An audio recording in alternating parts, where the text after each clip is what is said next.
There's a version of you that never sleeps in, never skips training, never wastes time. There's a version of you who never fails. It is waiting for you. Genuinely ask yourself a question, you at home. If you had done those things for the last 2 years, you never skipped a training, you never wasted time, you never scrolled TikTok, you never sat aimlessly on the internet typing in garbage, never played video games, you never wasted time.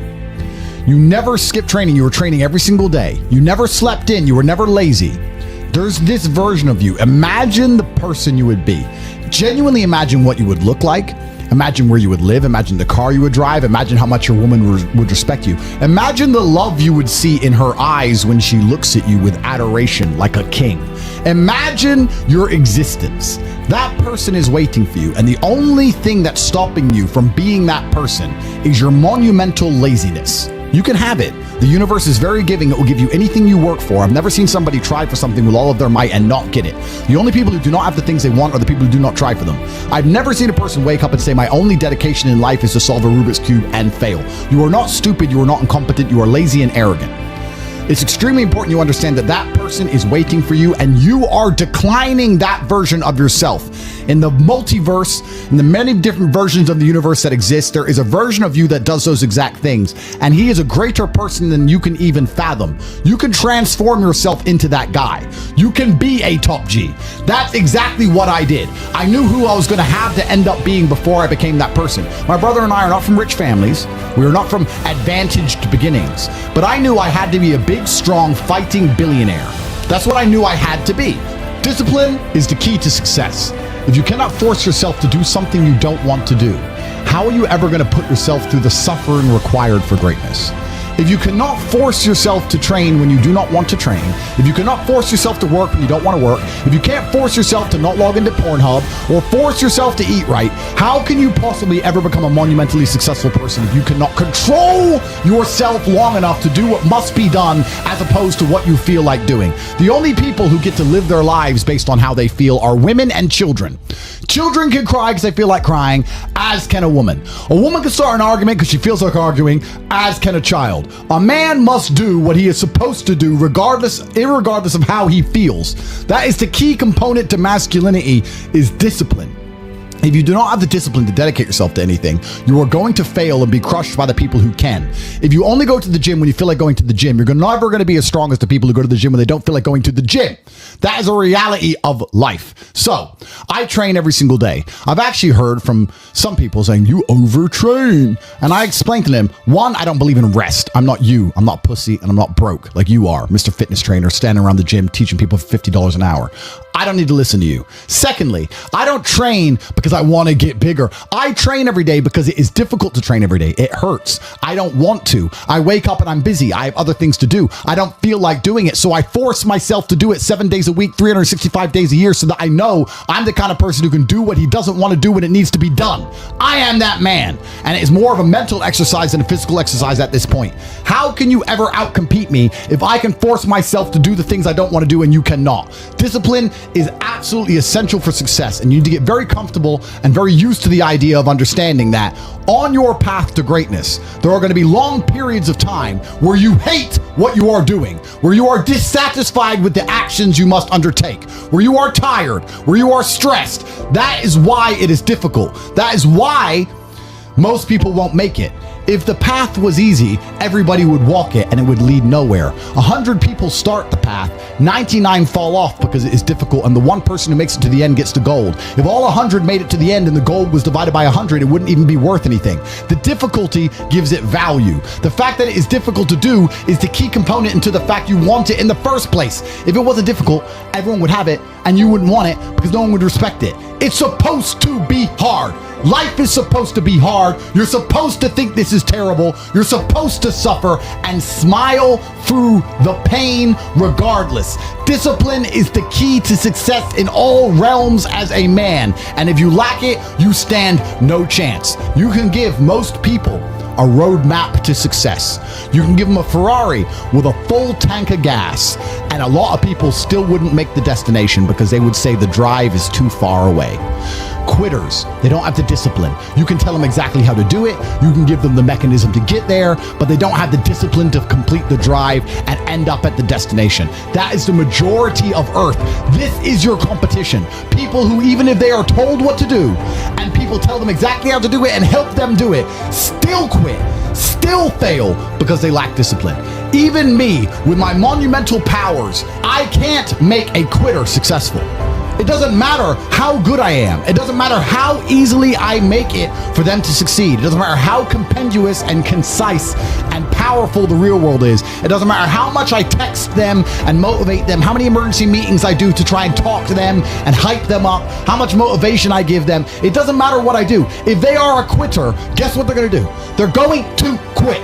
No matter how simple the map is to read, no matter how fast the Ferrari is, somewhere along the drive, the sun's going to get in their eyes, and they're going to sit there and go, I don't like this, this is hard, and they're going to quit. Quitters are the number one type of people that nobody can help. If you're a quitter, I can't help you, life can't help you, God himself cannot help a quitter. So if you lack discipline, you lack the very basic building block to any type of success which exists on the planet. By every single metric which can be measured with science, you are going to stay a loser and a failure. The key is to keep training. If you train hard every single day, you don't have to worry about a little bit of vitamin C. It's true. If you don't train and you don't smoke, you're still going to be a pussy. Yes. The answer is always hard work. As soon as you are granted life, you are guaranteed death. What you do in between is up to you.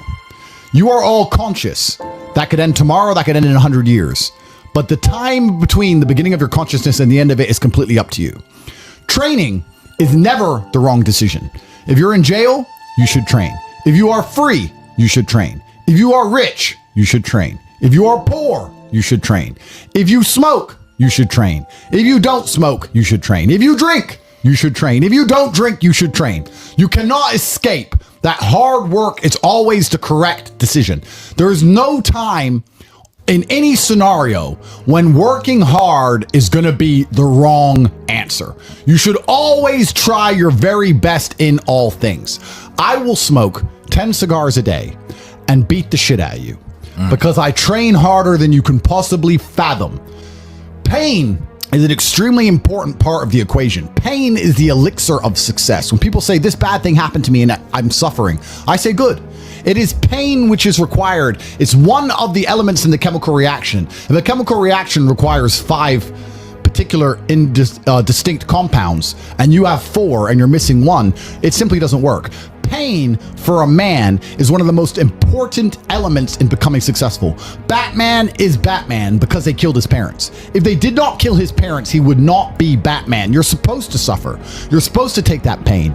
The worst thing that can happen to you as a man is you live a life with no pain in it. To be born into a rich family and have a nice, easy life and be given money, and you don't have to go to the gym and not have to train because you have bodyguards and sit around like a fuck up. You're going to be miserable and unhappy and a drug addict buying prostitutes. You're only going to have women who adore you. You're only going to feel confident in yourself and feel happy when you've been through hell and come out the other side. The pain is required, and you'll often notice that people who are better than you are people who have suffered more than you have suffered.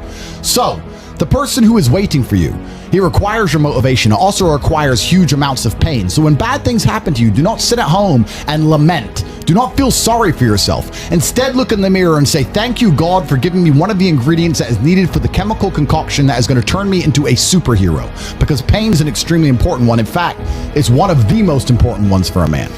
Everything is war. All of it. Sitting in the commute without losing your patience is war.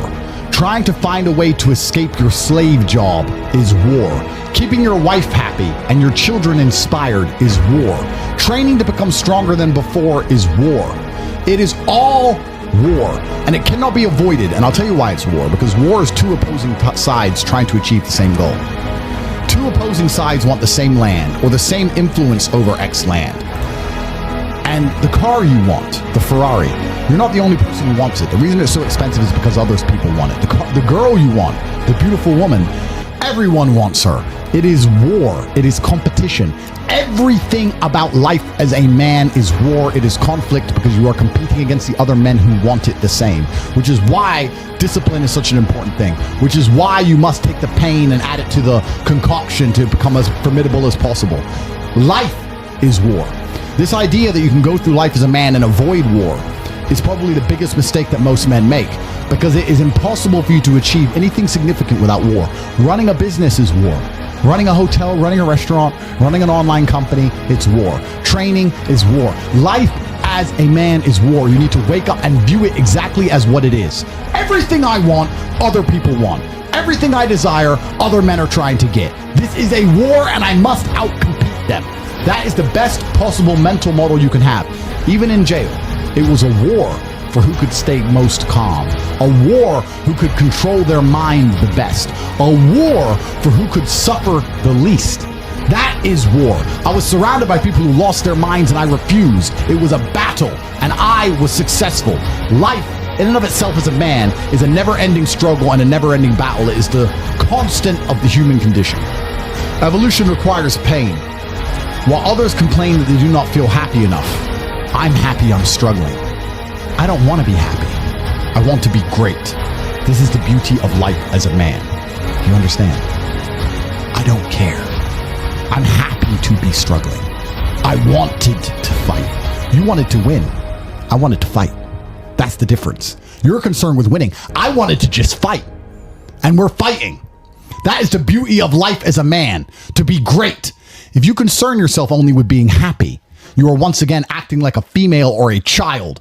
Happiness is fleeting. It doesn't even matter if you're concerned only with the hedonism of happiness. You're going to drink alcohol and go to parties and go to festivals and take drugs. I want to be happy. Who cares? I want to be great.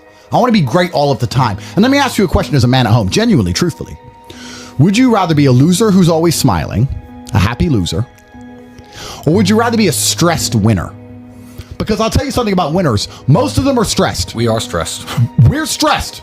Putin is stressed. Genghis Khan was stressed when his messenger turned up after a 4-week ride with updates from the battlefront of Iran. I'm sure he was stressed by what he read. Even if it was very good, even if it all looked fantastic, he started to feel stressed. Okay, well now maybe I need to go to Iran. How long is it going to take me to get there? Maybe we need to send more horses. Maybe we need to colonize Iran. He felt stress because the beauty of life as a man is to be great. So you have to sit here and ask yourself, do you want to be a happy loser that's insignificant? Nobody knows you exist. Women don't respect you. Men don't respect you. Nobody cares if you live or die, but you get to smile all the time. Or do you want to be one of the most important people on the planet with a little bit of stress?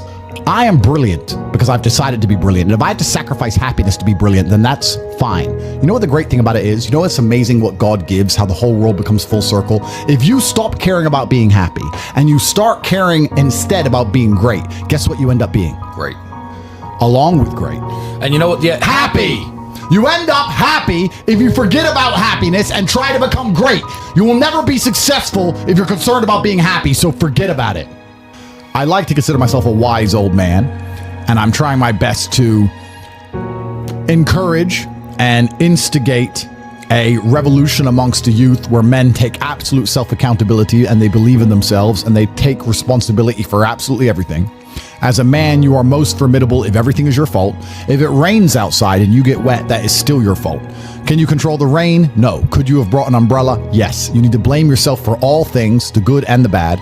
And by doing this, you take absolute self-accountability, which allows you to build a mental model in which you will find solutions, 1, 2, avoid trouble, because you know that anything bad happens to you is your fault, and 3, be the most fearsome competitor possible, because we're living in a very competitive world nowadays amongst the elites. The people who understand that you're living inside of a fish tank are trying very hard to get out, and you have to make sure that you can outrun some of them if you want to escape. It's an age-old adage. If a bear is chasing a group of people, you do not have to be the fastest one. You just have to be faster than the slowest. The slowest person is going to die. So as long as you're ahead of the majority of people, you stand a very good chance of avoiding slavery. Being a powerful man isn't always about furious anger and instilling fear. As enemies attempt to attack your energy and lower your vibration, understand this: power is untouchable. Power may notice, but it doesn't care. Sometimes power is simply not giving a fuck.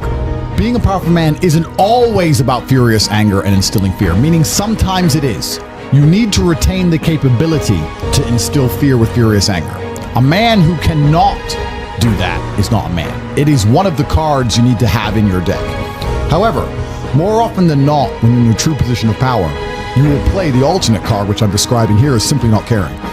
How can you not give a fuck about things? So I'll tell you how. If you're filthy rich, and you have a strong network of people around you who you trust, and you have a good family, and you have beautiful children, you have women who love you, and you have beautiful supercars, you live with your best friends in a compound, you have armed guards, and you're proud of yourself, and you're strong, and you train hard every day, and you're monumentally successful, and all of your dreams come true, and if you want something, you can instantly snap it up. You want a Pagani, you want a Bugatti, you want a $25 million apartment, anything you want, you buy. It's very easy to not give a shit about the opinions of people who don't have one fraction of your success. And what these people are trying to do is drag me, I'm using me as an example, but we can also use it for you. When you have true power, they're trying to drag you down. They're not trying to elevate themselves. They're trying to drag you down, which is a very different thing. Because it's amazing how God rewards those who are trying to build and create and elevate, and how it punishes those who are simply trying to destroy and be spiteful and negative. And these people are going to dedicate hours and hours and millions of hours of their life towards a certain cause. Thank you. To try and drag people down who they cannot affect because they're already too powerful and too large. And they're wasting their own human experience, and they're not progressing or advancing themselves in any way. They will stay brokies, and we will stay rich forever. So the lesson here is that you need to get to a position where ignoring people is a move in which you're guaranteed success. You can ignore people completely and they are benefiting you. And that comes from a position of power. And I think a lot of you at home right now, you may not be in our position, but if you're already working hard, you're already going to the gym, you're already training, you make sure that you're getting as much muscles as possible, as much money as possible, you're dedicated, you don't sleep in, you don't waste your time, you don't smoke weed, you don't play video games, you're focused on trying to become fantastic as a person. You can just ignore that girl. That girl who broke your heart or cheated on you, just ignore her. The most powerful move you can make is ignore her. Yeah, you could yell at her. Yeah, you could try and make her scared of you, blah, blah, right? That's not going to work. The powerful move is just to completely ignore her because you're on your ascent. She is likely on her descent. She likely has no intention of improving herself, no intention of becoming richer, no intention of becoming better looking. Time is against her. As she gets older, she's going to lose her looks. You're going to continue your ascent, and she's going to have to watch you for the rest of her life be the man that she could have been with that she's no longer good enough for. The best thing you can do is simply ignore. That is the powerful move. And it's the same with also men. It's not even a gendered argument. There's men who want to be your friends right now, or who wanted to be your friend, and they did something wrong to you. And if you're on the right path doing the right things, karma, God, the universe, whatever you want to call it, is going to teach them a lesson for simply failing to be a good person to you while they had the chance. But when you have a whole bunch of money, you take care of the people you love. And that's the masculine prerogative. And even my brother and I, anyone who's been loyal to us, who's on our team, we monumentally reward. And everyone who ever displayed cowardice or sold us out or made mistakes massively regrets it because they see how well we treat the people who are close to us. If you lack somewhere, excel somewhere else. Counter your weaknesses by honing other capabilities. If you're ugly, become filthy rich. If you're poor, be as strong as an ox. Life is unfair. The primary focus of your energies is to balance the books. And there's two different ways you could interpret that. You can, obviously, increase the attributes that you are lacking. If you have the ability to train, because a lot of people don't. Some people are born without arms and legs, but you, with 2 arms and 2 legs, are sitting at home jerking off the Pornhub, flabby and fat. If you have the ability to train, you should be doing it. But also, you know, there are some things that some people are just better at, and you can counteract that problem by teaming up with people who compensate for your weaknesses. People who are strong in areas where you are weak, and you team up with people where you are strong in areas where they are weak. I don't think between the people in this house and our group of friends, we lack anything. Correct. Anything. Correct. Literally anything. We can sit as a group and have a conversation about anything with anyone in the world and give useful insight and change people's lives for the better, because although I am not perfect, our team compensates one for each other. And that's the point of brotherhood. So excel in one area if you lack in others. I have people say to me, Andrew, I'm short. What do I do? I'm short.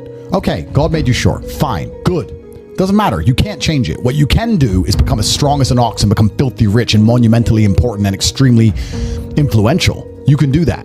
People say, I'm poor. You should be strong. Oh, I'm strong, but I don't have any money. Okay, then teach others to be strong. Yes. There's always a way you can take your advantages and use them. And by teaming up with other men, other people, you can build a team in which there are no weaknesses. So if you have a disadvantage, you also have somewhere God has given you a distinct advantage over others. And it is your duty to excel in that realm. It is your duty to become so monumentally influential and powerful within that specific criteria in which you have the capability to be brilliant, that your weaknesses no longer appear because they can be simply overshadowed by your network or overshadowed by your absolute competence. By constructing the correct mindset, you can be in the exact same scenario you're currently in, living the exact same life with a different mental model in which you view the world, and you will not only feel more powerful, you will be more powerful, you'll achieve more amazing things, you will be greater, you will be happier. With the same car, the same woman, the same house, the same income, the same everything, but your mind changes the lens in which you view the world. Lenses change things. Rose-tinted glasses, perhaps dark glasses. You can put glasses on, change the lens, and you can view the world differently by changing how your mind is constructed and put together and the way you view the world. That is the point of mental Aikido.